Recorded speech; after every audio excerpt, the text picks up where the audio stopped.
الصلاۃ والسلام علی سید الہادین الی محاسن الافعال وعلی آلہ وصحبہ المزارعین لہ فی الصفات والاعمال، اما بعد فاعوذ باللہ من الشیطان الرجیم۔ قال اللہ تعالی فی القرآن المجید ان الدین عند اللہ الاسلام۔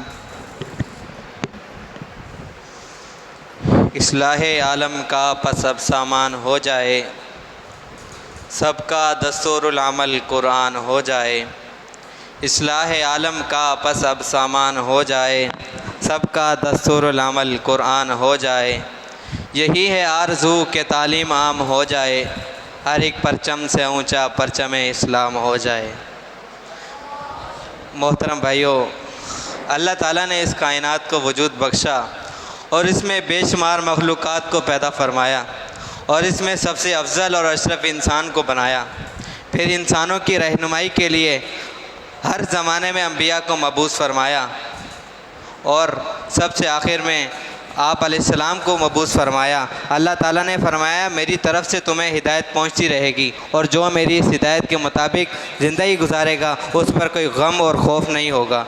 آپ علیہ السلام نے آ کر لوگوں کو مذہب اسلام کی طرف دعوت دی۔ اللہ تعالیٰ نے فرمایا کہ اسلام بے شک اللہ کے نزدیک پسندیدہ دین اسلام ہے۔ اسلام سلامتی اور امن والا دین ہے، یہ انسانی فطرت کے عین مطابق ہے۔ یہی وہ دین ہے کہ جس نے ایک جاہل اور اجڑ معاشرے کو زندگی گزارنے کا سلیقہ سکھایا، جس میں انسان کا دشمن تھا، جہالت کی انتہا تھی، لوگ اپنی بیٹیوں کو زندہ ترگور کر دیا کرتے تھے، عورتوں کو کوئی مقام حاصل نہیں تھا۔ اتنے میں اللہ تعالیٰ نے اپنے محبوب نبی کو بھیجا جنہوں نے آ کر ایسا نظام زندگی پیش کیا کہ جسے اپنا کر وہ قوم سب سے بہترین قوم ٹھہری۔ الغرض اسلام نے وہ انقلاب برپا کیا کہ جس کی نظیر نہیں ملتی۔ اللہ تعالیٰ نے اپنے محبوب نبی کی زندگی کو لوگوں کے لیے نمونہ بنا دیا اور فرمایا تحقیق تمہارے لیے آپ علیہ السلام کی زندگی بہترین نمونہ ہے اور دوسرے تمام ادیان کے علاوہ صرف دین کو تمہارے لیے پسند کر لیا اور فرمایا الیوم اکملت لکم دینکم واتممت علیکم نعمتی ورضیت لکم الاسلام دینا۔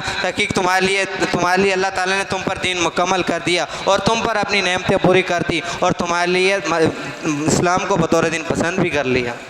اسلام ایک مکمل ضابطہ حیات ہے۔ اسلام ایسا دین ہے کہ جس میں سماجی یا عائلی زندگی کے مسائل ہوں، اخلاقیات ہوں، رواداری ہو، سب کا درس دیتا ہے۔ اس طرح اسلام حقوق و فرائض کا بھی درس دیتا ہے جس میں والدین، اولاد، میاں بیوی، استاد شاگرد سب کے حقوق شامل ہیں، پڑوسی کے حقوق بھی شامل ہیں۔ اسی طرح اسلام اخلاق و آداب کے بھی درس دیتا ہے۔ اسلام جھوٹ، منافقت اور ریاکاری سے منع کرتا ہے اور امن، سچائی اور رواداری کا درس دیتا ہے۔ قرآن مجید میں ارشاد ہے اور لوگوں سے اچھی بات کہو۔ آپ علیہ السلام نے فرمایا تم میں سے بہتر شخص وہ ہے جو اپنے اہل و عیال کے لیے بہتر ہو اور میں اپنے اہل و عیال کے لیے تم سب سے بہتر ہوں۔